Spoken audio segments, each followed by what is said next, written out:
good evening, everyone, and thank you for joining me tonight. Another episode of Spanning the Need. I am your host, Anthony Spano. Tonight, we got a live experience from Florida itself. My guest, Terrill Vitale, entrepreneur and president and CEO of Too Deep Entertainment, a sports agent. I can go on and on about this gentleman. Today, we're going to be talking about life and his journey. And it's great to have you, T. Oh, yeah, definitely. It's a blessing, and thanks for having me on the show. And I'm really excited. I mean, even though, I'm working, I'm always grinding, but this is something that I really wanted to do. I mean, you've known each other for so long, and, it's just good to connect. I feel like it's a reunion, being able to connect the way we are. And congratulations on all your success as well. Thank you. I appreciate that. And it's funny because we were just, before we got on the air, we were talking about the charity basketball game called the Game of Hope for the Hope Foundation of Mahoning Valley. Now, I know I can't play basketball in that intense anymore. Can you? No, actually, I work so much, and I want to get back out there, and I want to start working and playing basketball again and things like that. But to play on that high level, you gotta be able to practice. And I'm an old man now, Tony. I'm an old man. Well, you're not that old. You went to school with my wife. My wife's young. I'm an old man. These are old bones, man. I got a lot of miles on these legs, man. A lot of miles. Oh, I got a lot. Yeah, I know exactly what you mean. Well, let's start out, and maybe not many people know. Tell us a little bit about you and how you got started and how you got to where you are now. Talk about your journey, and we'll start from there. Oh, yeah, definitely. And, a lot of people don't understand that, really me personally and the way how things all plays out in life, everything happens for a reason. And that's the thing, what I really believe, that God, everything happened in my life the way it was supposed to, so I can be at where I'm at today. So for me, I was born in Charlotte, North Carolina. Then I moved to Trinidad and Tobago, where I lived the first 13 years of my life. And, being down and living overseas, it taught me a whole lot because, the systems overseas is totally different than the systems in America. So, I had a lot of fun overseas, but then my mom actually went to YSU, and that's what got us to Youngstown, is because she went to Youngstown State for social work. So my mom, when she came over to America, she had a student visa and not a work visa. My mom and dad got a divorce. All the kids came live with my mom. And like I said, she had a student visa, not a work visa. So she was doing work study on campus, but she couldn't afford, all four kids, my older brother, Tim, and my two younger sisters, Kimberly and CL. So with that being said, we went ahead and, moved into a program what's called the Beatitude House. Basically, it's a homeless shelter for mothers and their children. So we lived in that program for 3 years. And, I'm really blessed that it has programs out there like the Partner Youth at the YMCA, the Central YMCA, where that's where I learned basketball. That's what I learned, like we were talking about.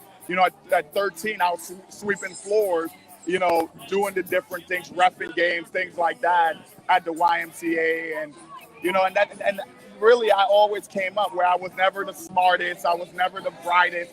But my biggest thing was, if I worked hard enough and I dedicated and put a massive amount of effort in whatever it is that I'm doing, that I would eventually get successful, because I always look at, this is the worst I'm ever going to be. So when I was 13, I always told myself that's the worst I'm ever going to be. When I was 14, 18, 21, 25, I always tried to be better, and that's the worst that I'm going to be. So from there on, I went to school. I had some friends that went to school that really got heavily into the entertainment business. I actually grew up, I wanted to be a pilot growing up. So I wanted to go to Embry-Riddle to learn aviation.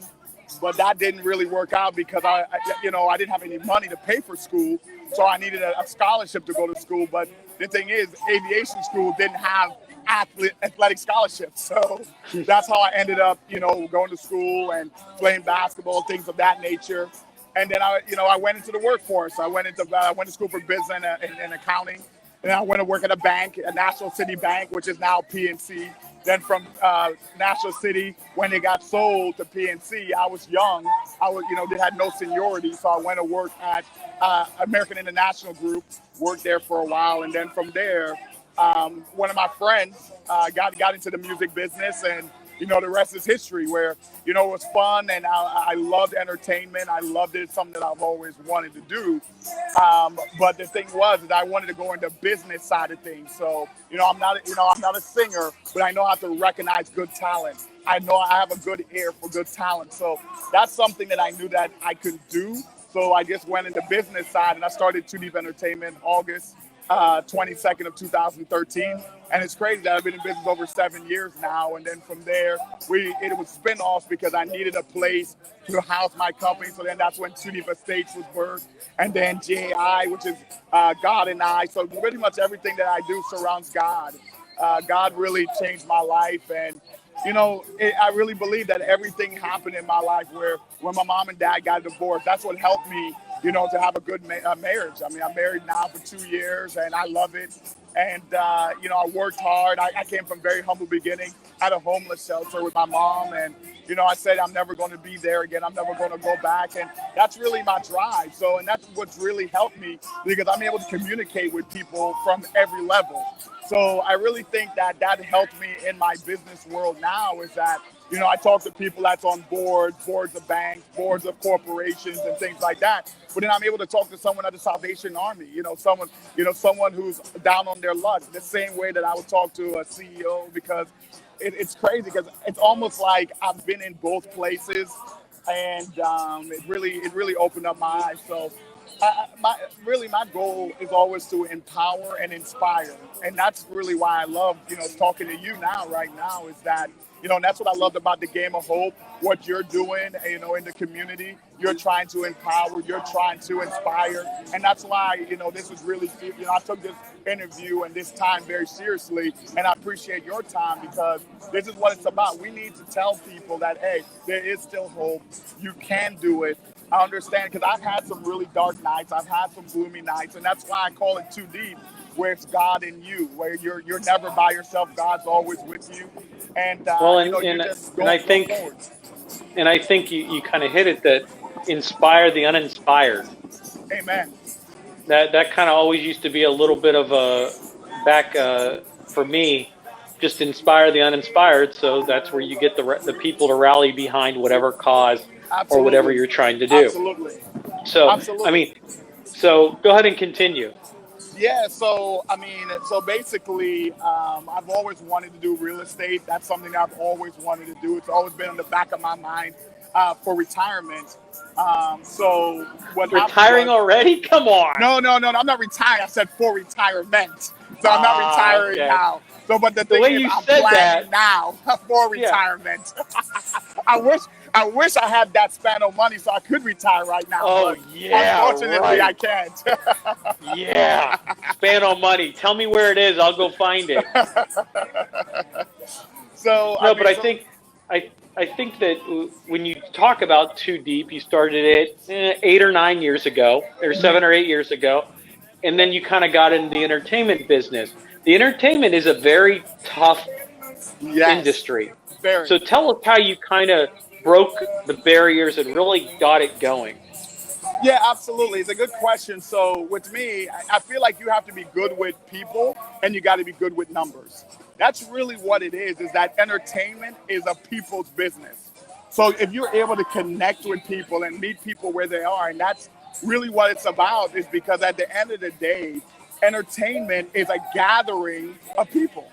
So, and if you're able to connect with a large group of people and be able to give them something that they desire, that gives them some type of enrichment in their life, then they would want to come. So that's where I started the Gospel Fest. That's something that I wanted to do. So we do all that, the comedy shows. I love having people go to a place and having an escape from, maybe they're having a situation in their life, but for that 2 hours while they're at that event, it's an escape. So I think that's really how I broke into the industry, is that, my background, really just being able to connect with different people and connecting the dots, listening to what people like, listening to people, some of the things that they want to do, and how they want to participate. And I really just try to figure out how do I make that happen. And I call myself like I'm a puzzle maker, where you have all these pieces of puzzles and I want to go ahead and create this masterpiece called an event. And I just want to put all these pieces together to make this masterpiece. So, and I'll be honest with you, it's not easy and it takes time. When I started back in 2013, I thought I'd be at where I'm at 7 years later, going on 8 years in my second year. So I was naive. I don't want to say I was dumb, but at the same time, I beat myself up. But at the end of the day, God has you where you're supposed to be. So it started out very slow, and you can't give up. You got to keep pushing forward. Because in 2013, I didn't make money for 3 days. Made some sacrifices where, I took out, when I worked at Natural City, I worked at AIG, I took out my 401k. I didn't have a whole lot of money in it, but I was saving and they were matching and I took that out. So, I risked it all for my company to make it go. So, and also it's a very humbling experience because you're living with your mom, you have no money really to do a whole lot because you're fully invested and engulfed in your business. And sometimes that's what it's going to take for you to get to that level. So, to be honest with you, some people are willing to do it, some people aren't willing to do it, and it's not for everyone. Sorry about that. No, they're partying. They're partying. Yeah. They're partying. That's why this is live TV or live video. That's what we love about it. Well, and I think the big interesting point is you really took a big step when the city of Youngstown hired you. Oh yeah, absolutely. How did that feel? How did that feel when you got hired to your company to run events in the downtown or the city of Youngstown district? Oh yeah, well, the city of Youngstown has always been close to my heart. I grew up there. I'm a local Y guy, lived on the north side. Beatitude House kid, partner youth kid. So in all the programs, I played basketball at all these different gyms and things like that. And I still can't play basketball. Yeah, so it kind of makes me laugh. So basically, to be honest with you, I bought a building downtown, the 2D building.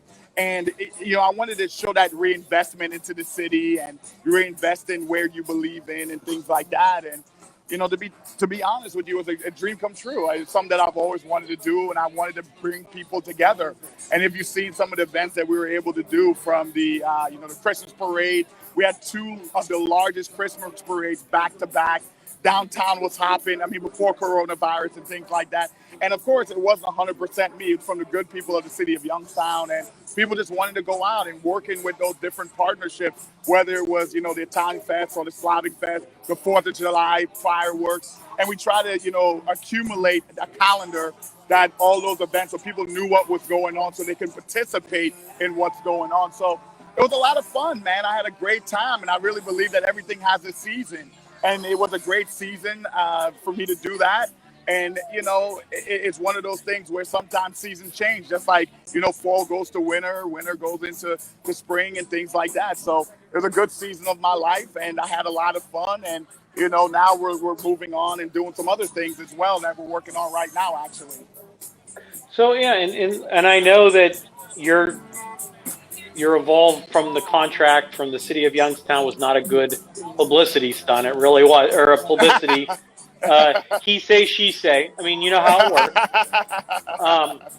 works. Do you feel that you did everything right?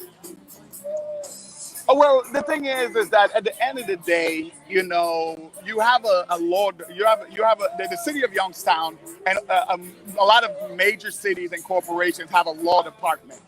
So I don't believe in what people say. I go after a qualified person who has a law degree that has a license to do law in the state of Ohio. Correct. And when he goes out and looks at everything and says, Terrill, you did everything right. Actually, you know what? You did it better than what we even expected. Superseded your contract. Exactly. Right. So when I look and see, when you used to have the law director who actually oversees the entire law department, or all the contracts, everything for the city of Youngstown said, hey, Terrill, you did a great job. That's what I hang my hat on. I don't get into all the politics. Everybody's trying to do self-promotion and at the end of the day, it's one of those type of deals where, I promote positivity and, things happen the way it happened, the way it was supposed to happen, and that's how I don't fight what God has for me. And at that point, God seen fit to go a different direction, and now life is there's been a lot of good blessings in my life since then, and we're going to go ahead and keep building and building upon it. So, to be honest with you, to answer your question directly, I don't listen to what the people say. I listen to what the law department says, and that's really what it boils down to, right?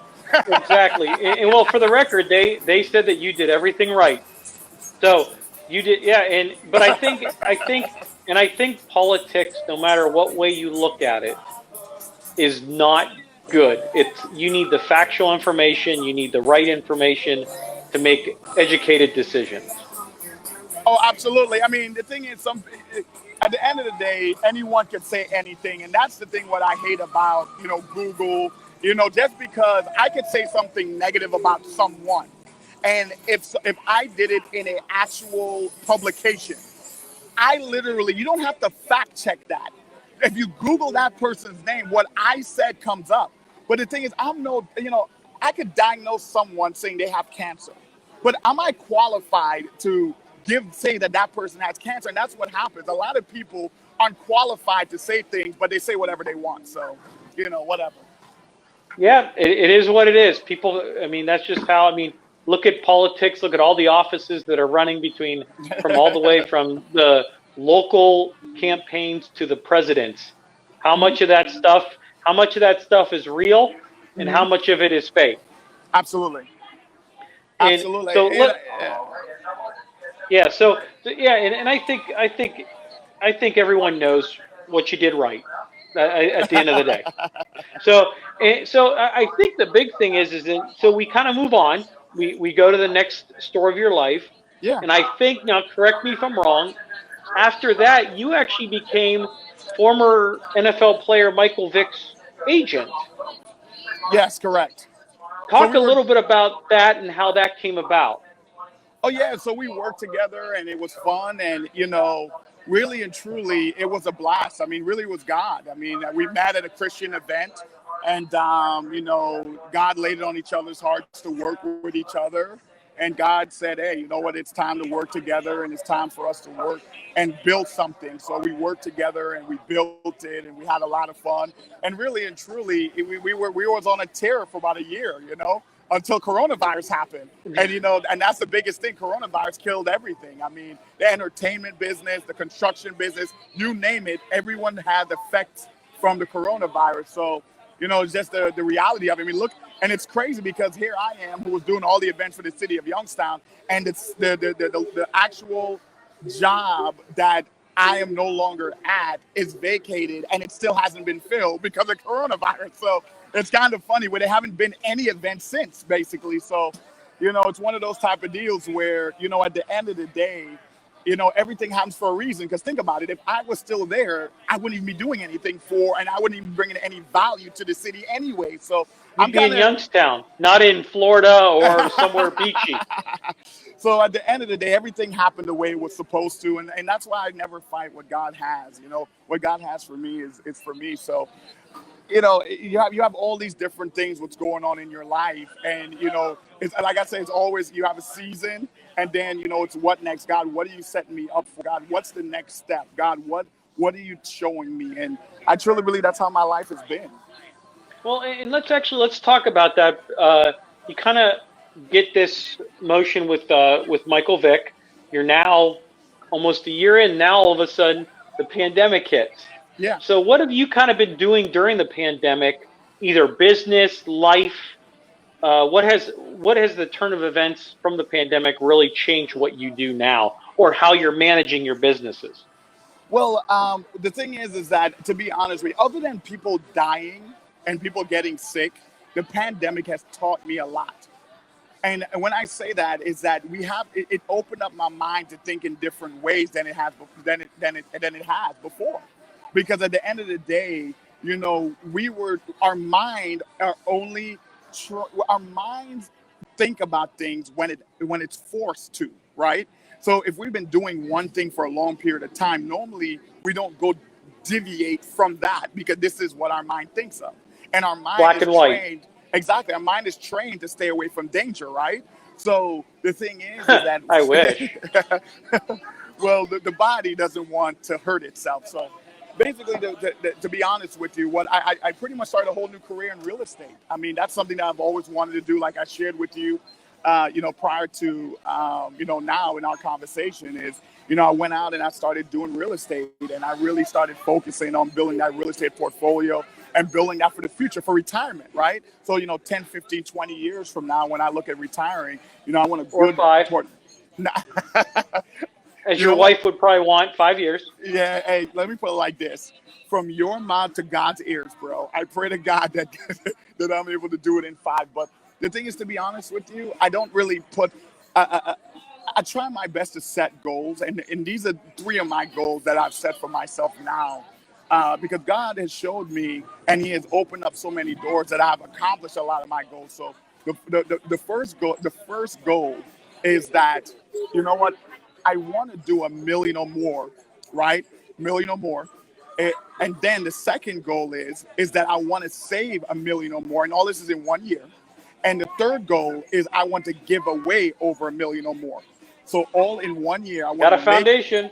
I want to, exactly. So I want to be able to make over 1 million, save over 1 million, and give away over 1 million, all in the same year. And that's definitely how I've always wanted to be, and that's what I'm striving for. And if God sees fit, whenever that time is, whether it's 5 years or 15 or 20, but I'm going to enjoy the ride, right? And that's what we're talking about right now, is this journey. Here's this homeless kid from Trinidad and Tobago, with Trinidadian parents, and that lived and grew up in programs on welfare and things like that. And here's the journey, and we're talking about this journey. So for me and my life, I always say, at the end of the day, when God wants me to have it, I'll have it. So I try to really live my life by that.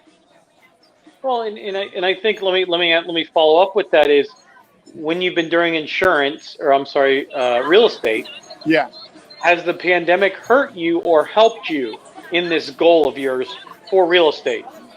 Actually, it has helped me. It has helped me greatly, because in March, so basically, to be 100% transparent and open and candid, in March, when the pandemic hit, entertainment went to zero.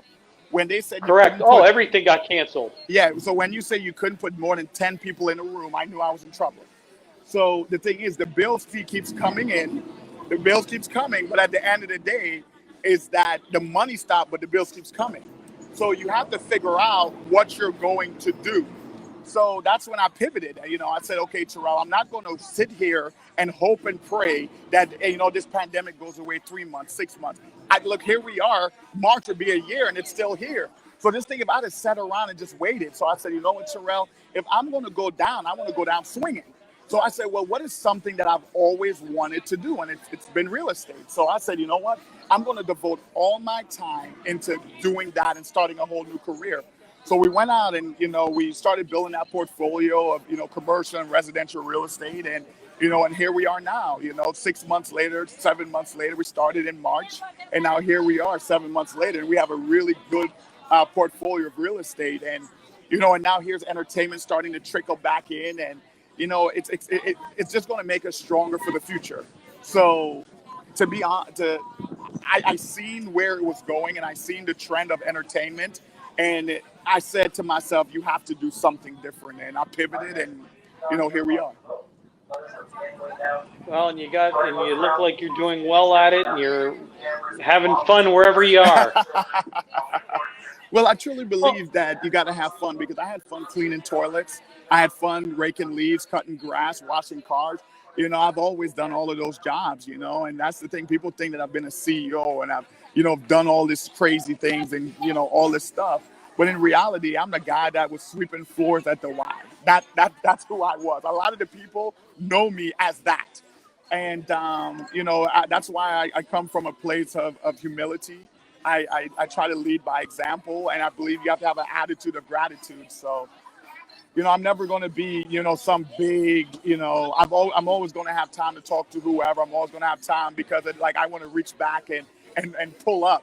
Because a lot of times what happens in life, a lot of people they're always trying to destroy and beat down. And I always say this to my mentees, is that, with my mentees, it's a lot easier to destroy something. Anyone could take a hammer and beat something down and tear it up.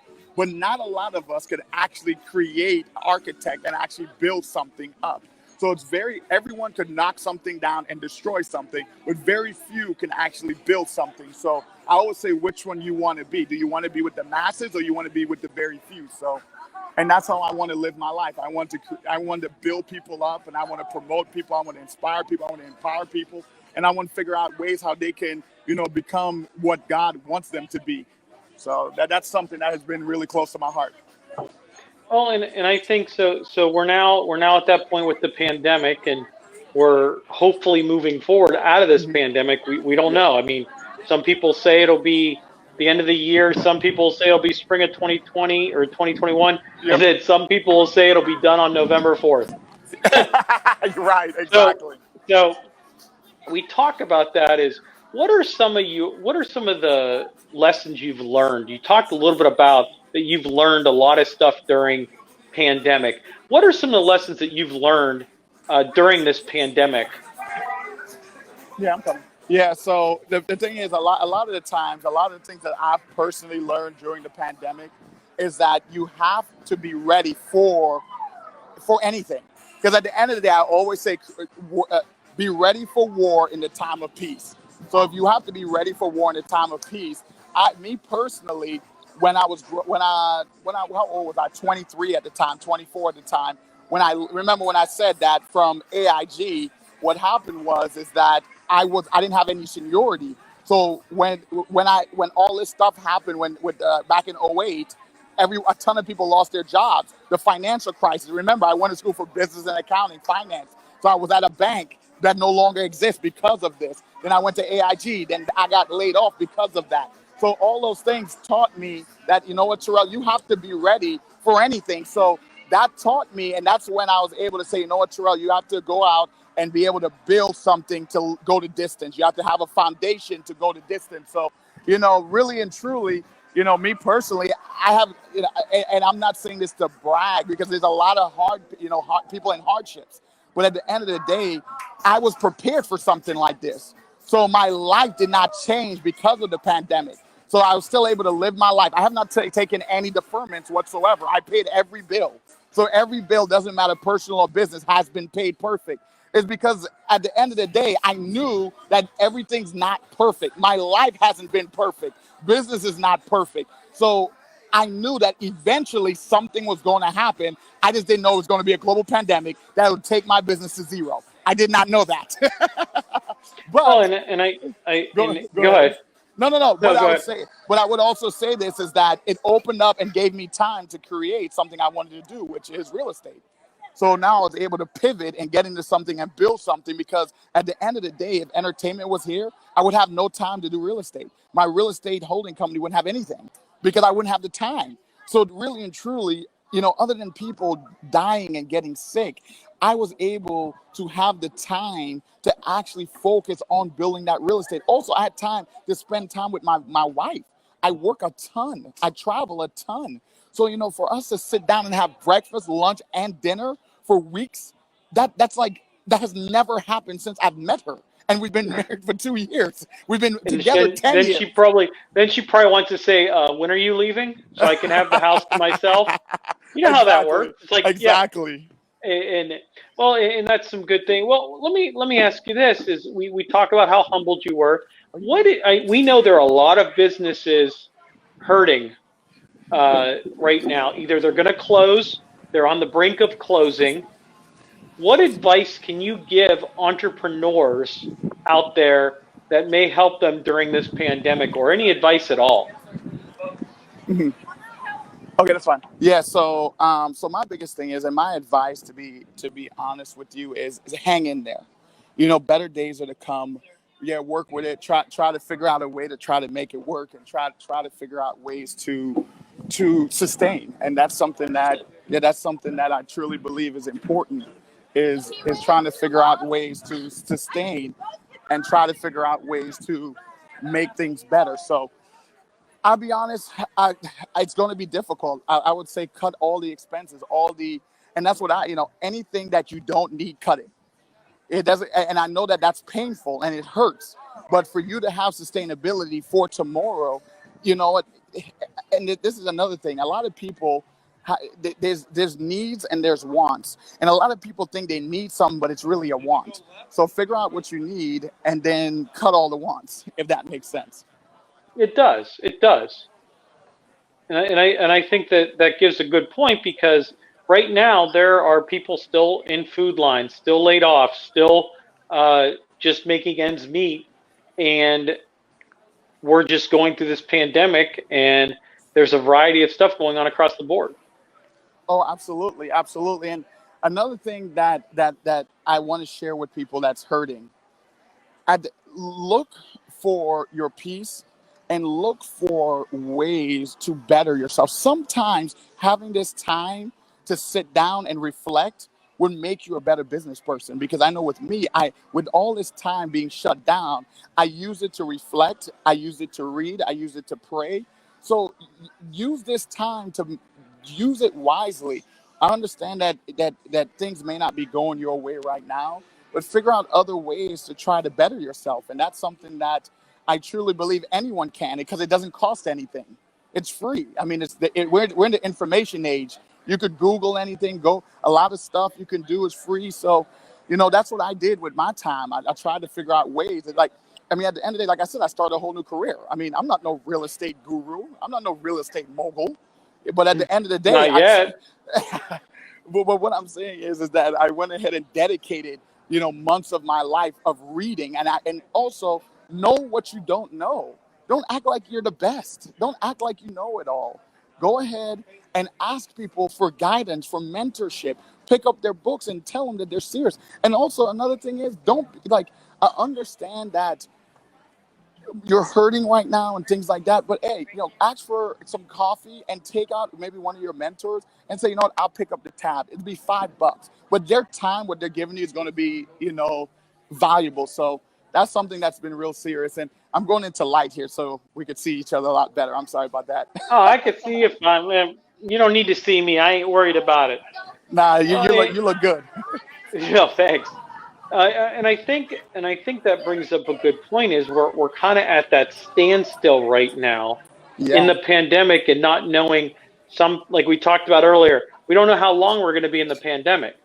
Yep. So, as a real estate entrepreneur industry, what do you kind of plan out for the next coming 3 months, 6 months, a year down the road, knowing that we may not be out of this yet? Well, I mean, from I plan, and this is how I look at it. I plan for the worst, hope for the best. So with that being said, I wanted to definitely do something um that is going to set us up. So this is me. I can speak for everyone, but I only can speak for myself. So for the next 30 days, what I want to do is figure out ways to actually position myself for the next level. And what does that mean? You want to go out and you want to reflect on, okay, what where's everything at? Because a lot of times when people are moving around and doing certain things, they don't even know where everything is, and because they're moving so fast. So sometimes you have to slow yourself down and say, okay, what do I own? What do I own right now? So what assets do I have? Then you have to say, okay, what liabilities do I have? And then, okay, here's my assets, here are my liabilities, these are my goals. Now, what can I do to accomplish these goals with my assets and liabilities? And that's kind of something that I'm looking at, is saying, okay, I have building one, right? So which I'm going to speak from experience. I had my building downtown. I went ahead and I moved my whole operation to Canfield. So now my building downtown was completely empty. So when I was going through this process, I said, okay, Terrill, you have a 100% empty building that you just moved out to go to Canfield. Now it's like, okay, now I have an asset there, but also it's a liability because I'm paying and it's an empty building, but the asset could be able to create money. I just need to fill it. So I went out there, and that was my goal. To say, okay, I have something I can make money on. I just need to fill it. So now we worked on it, and now it's about 80% filled. So that's something that I'm sharing with a lot of people is sometimes you may already have something that you own already right now that can create revenue for you. You're going too fast.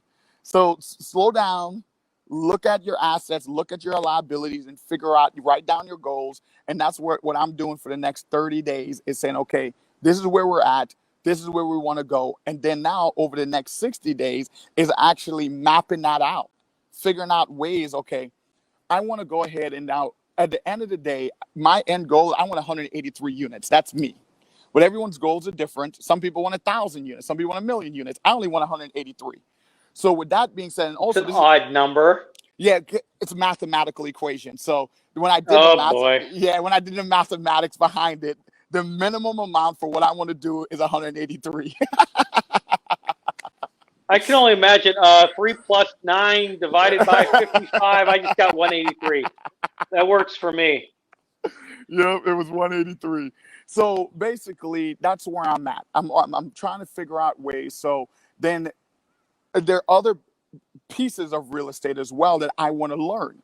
So that the 60 days is trying to fill everything, get everything where it needs to be, right? So then I want to learn a new trade in the real estate business. I'm not going to start it because a lot of people, they get into it, the lack of knowledge. So with me, I want to eventually start flipping. But the thing is, there's an art to flipping. Yes, there is.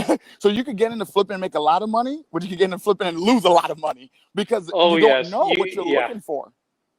So, so what I want to do is take that next 60 days, next 90 days, 3 months, and understand what is flipping. What do I need to learn? How do I need to learn it? And then also, I want to also get with someone that's doing it on a high level and learn from them. And that's the thing about it, where I'm not taking anything from them. I just want to say, okay, why are you looking at this house?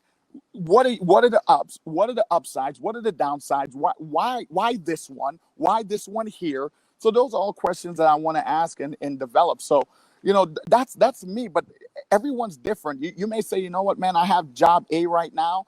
And if I work this many overtime hours, then I'll be able to save this money to start my catering business that I want to do. And I'll save excellent. So, I mean, all I'm saying is, to me, those are things that I always want to become better in, whatever it is. So real estate, I'm doing my buy and hold right now, commercial, residential. I want to sustain that, create stability, get everything filled. And then from there, get into the flipping, which I'm going to learn it first. And then maybe in 2021, maybe in 2022, like I don't want to put a time frame on it because I really don't know when's the right time. Because at the end of the day, my main core business is entertainment, and I want to do that. The second, I don't want to say everything else is secondary because it's not, because I believe I have 3 verticals, and you don't want to dilute yourself. So figure out whatever it is, your niche, whatever that is. So I want to stay within that. But at the end of the day, my core business is actually entertainment. So once that comes back, some of the flipping and some of that stuff may take the back seat, if you know what I'm saying. Well, and I think that's a great point. And especially right now, the market of selling houses, I mean, houses are selling like hotcakes. It's on fire. Exactly. And it's on fire. The concern I would have, and this is probably not just me, is houses are going fast. People are buying, number one. Right. Number two, you also have a lot of businesses that are going out of business. So that means the commercial industry is either watered down or going to have big gaps in it. So can you see me better now? Yes, I can. You're perfectly fine. So perfect. It's just there are so many unknowns in the commercial side. Oh, absolutely. Absolutely. Well, and this is the thing, and this is me. Everybody's different when it comes to commercial. I focus on 1,000 to 2,000 square feet max. That's me. I'm not looking for Dick's. I'm not looking for Giant Eagle. I'm not looking for these huge, large box stores. I want small attorneys' offices, accountants, attorneys, a bakery, those are the things that I'm looking for, because those are mom and pop businesses. Those are people that want, because at the end of the day, it's a lot easier to fill 1,000 square foot than to fill 30,000 square foot. It's more people getting into 1,000. So that's why when you look at all my strip plazas that I have, they're 1,000 to 2,000 square feet, because it's a lot easier to fill. And if you need to, you can always knock down a wall. Exactly, correct. So, or put a door through it. And I've done that, actually. I've actually literally have done that. But at the end of the day, you want to be flexible. You want to have, I don't want to say multiple things, but you want to have multiple streams. And it doesn't always have to be with a business. Someone could be, working at a great job that they love and they've been working for 10 years. And you say, you know what, take that money, get in the market, be an investor. And that's, invest in the market, invest in certain things that you may like, that you use every day, and or get with an actual person that does that for a living. Get with a broker and talk to them and say, these are my initiatives and this is what I want to do, and have a savings plan, and you invest through them. Because it's so many different ways to do things. It doesn't have to be some grand plan. At the end of the day, the main thing is getting started today and getting started in what you want to do. But at the end of it, it's going to be the hardest. And I tell this to my mentees, and I say this to a lot of people, is that it's always scary. It's always the hardest the first time. The first time you rode a bike, it was this, you were scared. But the thing is, over time, it got easier.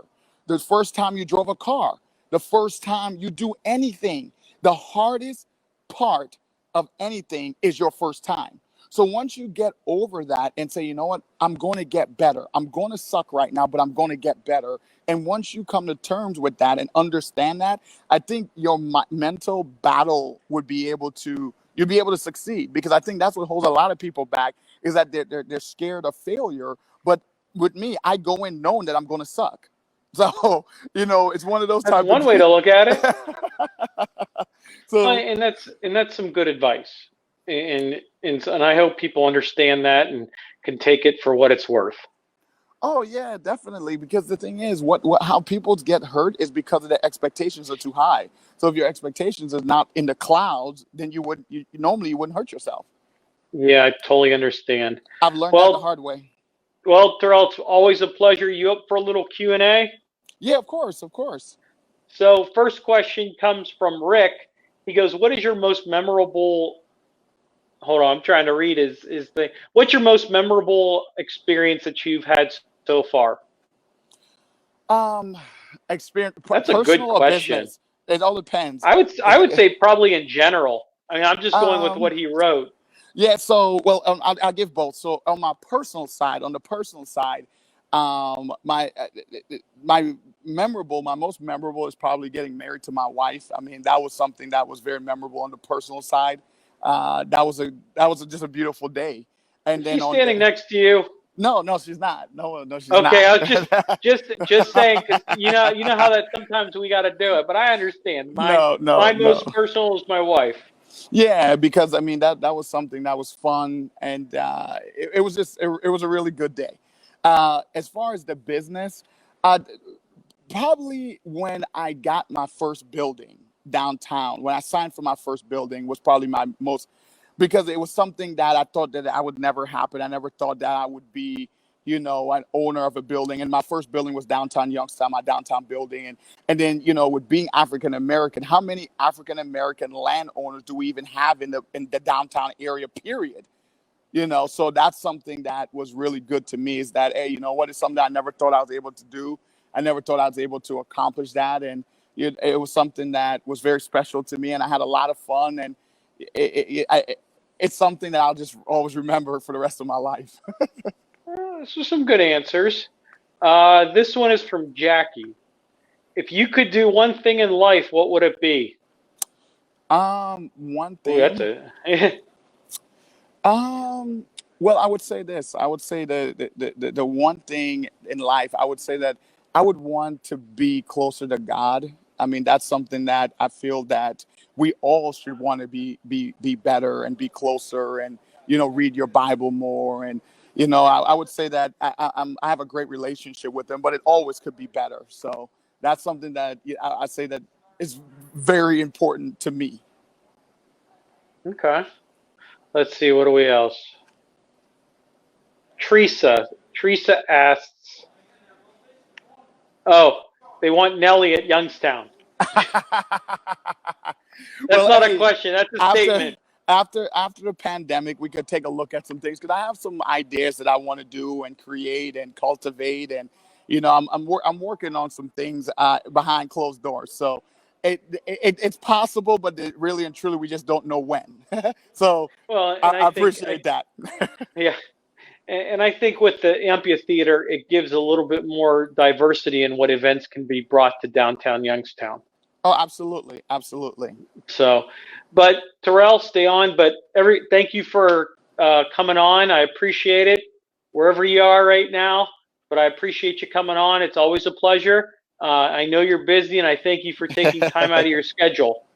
Oh, absolutely. I mean, I appreciate you for allowing me to come on your show, and congratulations. I mean, working on season 3, you're in season 2 now, and I mean that's just so exciting, man. And that's that's what's really exciting. You started with 1 episode, and now here you are. Praise I the got Lord. like 30 some under my belt, and I think I should have Exactly. like 50 by Christmas. But I mean, as we grow, the podcast will grow, and we'll get people on that we are influential, factual, and getting the right people on for the right occasions, telling those heartfelt stories, those journeys that normally aren't talked about or even looked at. So then it can help other people, especially with what we're going through right now. Amen. Amen. And that's So what that's something that I appreciate you doing, because everyone needs empowerment and inspiration, especially right now. I agree. You're always welcome on my show, and we hope to have you back in the future for an update and giving us what's going on in your life down the road. Thank you, everyone, for joining us tonight. Check out podcasts, interviews, and videos at anthonyvspano.com. Be safe and God bless. Be blessed.